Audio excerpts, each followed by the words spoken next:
ಮನಮೋಹನ್ ಸಿಂಗ್ ಅವರಿಗೆ ಭಾರತ ರತ್ನ ಪ್ರಶಸ್ತಿ ನೀಡಲು.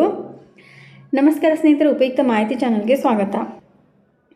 ಭಾರತ ಮಾತ್ರವಲ್ಲ, ಇಡೀ ಜಗತ್ತು ಕಂಡ ಅತ್ಯುತ್ತಮ ನಾಯಕ ಮತ್ತು ಅರ್ಥಶಾಸ್ತ್ರಜ್ಞ ಡಾಕ್ಟರ್ ಮನಮೋಹನ್ ಸಿಂಗ್ ಅವರು ಈಗ ನಮ್ಮೊಡನೆ ಇಲ್ಲ.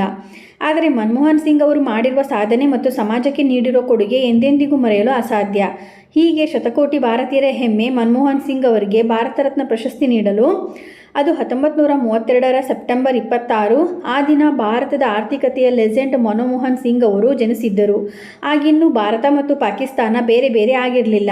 ಅಖಂಡ ಭಾರತ ಅಸ್ತಿತ್ವದಲ್ಲಿ ಇದ್ದ ಸಮಯದಲ್ಲಿ ಪಾಕಿಸ್ತಾನದ ಈಗಿನ ಭೂಭಾಗ ಗಾಹ್ ಭಾಗದಲ್ಲಿ ಮನಮೋಹನ್ ಸಿಂಗ್ ಅವರು ಜನಿಸಿದ್ದರು. ಹೀಗೆ ಪಾಕಿಸ್ತಾನದ ಈಗಿನ ಭೂಭಾಗದಲ್ಲಿ ಜನಿಸಿ ಮುಂದೆ ಭಾರತದ ಪ್ರಧಾನಿ ಕೂಡ ಆದರು ಮನಮೋಹನ್ ಸಿಂಗ್ ಅವರು.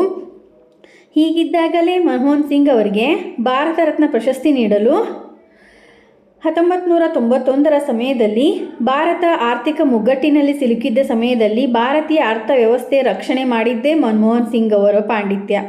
ಹೀಗಿದ್ದಾಗಲೇ ಇಂತಹ ವ್ಯಕ್ತಿಗೆ ಭಾರತ ರತ್ನ ಪ್ರಶಸ್ತಿ ಕೊಡದೇ ಇರಲು ಆಗುತ್ತಾ ಅಂತ ಜನರು ಇದೀಗ ಪ್ರಶ್ನೆ ಮಾಡುತ್ತಿದ್ದಾರೆ.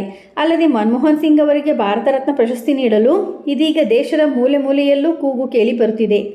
ಪ್ರಧಾನಿ ನರೇಂದ್ರ ಮೋದಿ ಅವರು ಈ ಬಗ್ಗೆ ರಾಜಕೀಯ ನಾಯಕರು ಮನವಿ ಮಾಡಿ ಮನಮೋಹನ್ ಸಿಂಗ್ ಅವರಿಗೆ ಭಾರತ ರತ್ನ ಪ್ರಶಸ್ತಿ ನೀಡುವಂತೆ ಇದೀಗ ಸೋಷಿಯಲ್ ಮೀಡಿಯಾ ಸೇರಿದಂತೆ ವಿವಿಧೆಡೆ ಡಿಮ್ಯಾಂಡ್ ಇಡುತ್ತಿದ್ದಾರೆ.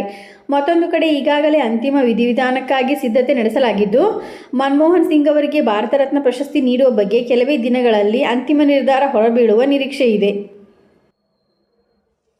ಭಾರತ ಮತ್ತು ಭಾರತೀಯರನ್ನು ಸದಾ ಕಾಯುತ್ತವೆ. ಒಟ್ನಲ್ಲಿ ಇಂದು ಮನಮೋಹನ್ ಸಿಂಗ್ ಅವರು ನಮ್ಮ ಜೊತೆಗೆ ಇಲ್ಲವಾದರೂ ಅವರು ಮಾಡಿ ಹೋದ ಕೆಲಸಗಳು ಮಾತ್ರ ಭಾರತ ಮತ್ತು ಭಾರತೀಯರನ್ನು ಸದಾ ಕಾಯುತ್ತವೆ ಎನ್ನಬಹುದು.